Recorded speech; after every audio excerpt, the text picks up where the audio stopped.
Alright, y'all, I'm reading 3rd chapter.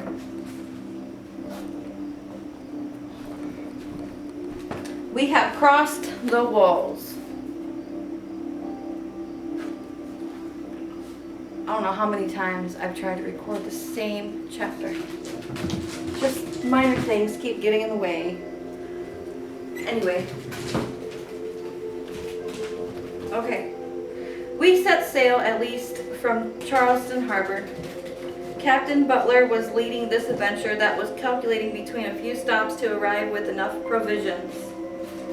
We would be reaching the cold Antarctic waters in about 140 to 150 days at the most.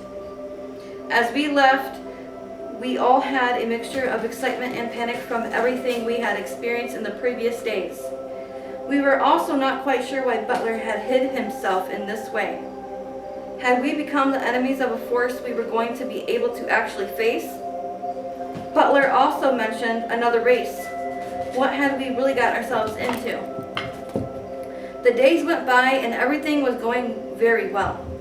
We had plenty of provisions and the companies were encouraging each other. Beyond some sporadic storms, the ship withstood the winds very well. When crossing the equator, we made some stops and stocked up again on the advice of the captain, who told us that the trip was going to be longer than we expected in case of being able to cross the South Pole. We were also able to bring some cases of bottled alcohol, although the heat of the tropic at that time did not let us think clearly. It was known that times of darkness and cold in the black waters of the South were approaching. The second night of leaving the last port straight to Antarctica, I was on deck looking at the horizon and thinking about this adventure. The memories came all together to my mind. Everything I left behind, and if this turning against someone powerful was really worth it, I had an inner fire of curiosity to know about this passage, if it was really possible to cross it. I wondered what would be behind while all this was going through my mind. Butler approached.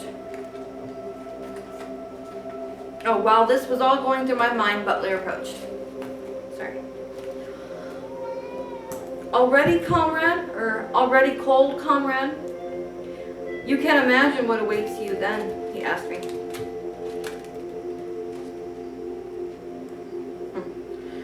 So you've been there, I asked. Where do you mean? In the southern waters? Yes, of course, Butler affirmed. That story you were telling that night, was it about you? I was there, William. I saw that passage with my own eyes. That's why I'm wanted. All doubt left my mind.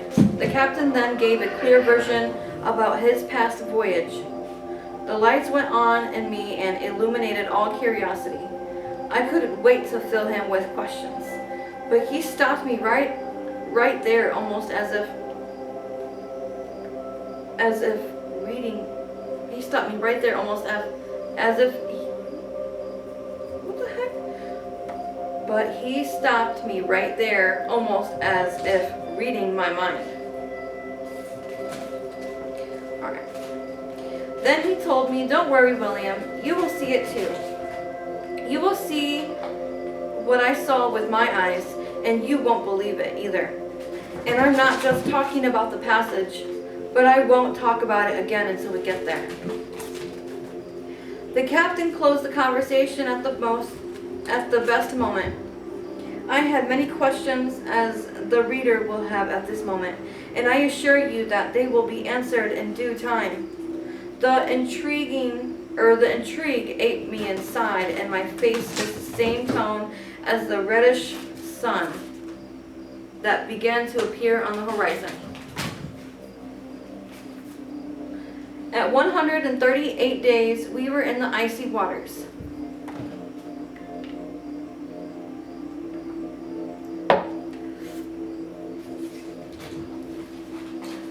And the sudden difference was abysmal. The water was dark and a dark and as dark as the waves that swung us from one side to the other. The storm that had been chasing us for 8 days was getting worse.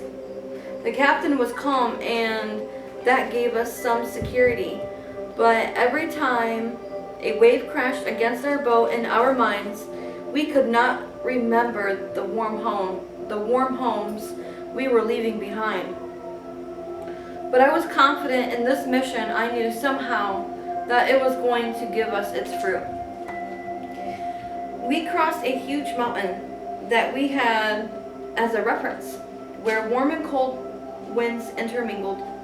Even under the snow, as strange as the waters we were sailing, it is very difficult to describe this place. It is simply unique. It has a beauty that enamors, even being aware that a second is enough to end your life against the huge masses of ice floating around. We were now sailing parallel to a giant wall of ice that loomed. We calculated that it would be between 80 and 90 meters high, and in some places there were peaks of even more height, but it was impossible to see it. The sleet could be seen up to a certain height. What we noticed and called our attention, except the captain, who had already experienced it, is that reddish and yellow color that sometimes appears on the horizon, as if a ravenous fire of some forest was raging behind. Sorry, I didn't mean to make that sound like a question. Near this giant mountain, blocks of ice fell like absorbent cotton on a mattress of snow, forming a steep slope where the snow water melted and cascaded into the sea. As imposing image with this kind of reflection of fire behind. If this were a portrait and painting, they would pay millions to have it. This view overwhelmed with a unique beauty and a sculptural silence, accompanying the lonely boat that the team decided to name The Secret. The weather was inhospitable. It did not give us any respite. The fight was daily against the waves and the wind, the danger of collision against the great masses of ice and the water that fell on us like an eternal cry from the sky. We decided then to approach again to the enormous mound. The strange heat emanated from the melting ice all around, gave the strange appearance that it did not fit, that it should not be there, but it even seemed to generate a different climate.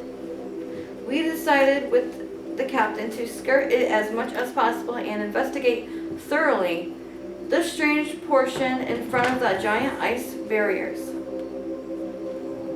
Butler shouted my name and called me on deck. A passage opened up between the giant frozen walls. The happiness that enveloped us was unexplainable. But we knew that we would not be there for a long time. Butler did not hesitate for a second, and we were all stunned. The ship was heading that way. The captain seemed to know what he was doing and left the boat parallel to the promontory that seemed to know what he was doing and left the boat parallel to promontory, and then a kind of current took us inside without even thinking twice. We were dragged by an enormous force. Fear paralyzed us. We brushed the edges of the wall several times. All this panic lasted 3 or 4 minutes, but inside it seemed to be eternal. Suddenly, and once we were sailing on this current that was dragging us, calm seemed to invade our surroundings. The storm ceased, and although the cold was still lashing, It was no longer overwhelming. We were in an inexplicable ecstasy. This narrow passage was opening more and more and gave way to an open sea. My eyes did not lie, although I doubted them several times. The captain shouted, "We made it! We made it!" And we all celebrated with surprise and amazement. We were in waters that only very few reached, or so we thought at the moment at least. The dark waters began to clear. The ice walls were still visible, but were still being lost in the distance. The sun that contemplated our fear was falling on the horizon. It was time to boast. I gathered the team by my decision of the captain, who called us all with some seriousness. He was going to make an important announcement. He began by saying that he was going to comment was not about him. What he was going to comment was not about him, nor about the team, nor about the known earth we were leaving behind. It was about the whole of humanity and its past. Boy, this book is getting good. Now, I'm not gonna lie, I've kind of been reading like a couple extra chapters ahead. And it's gonna get really freaking good, so get ready for it to knock your socks off if you like adventure. Thank you. See you in the next one.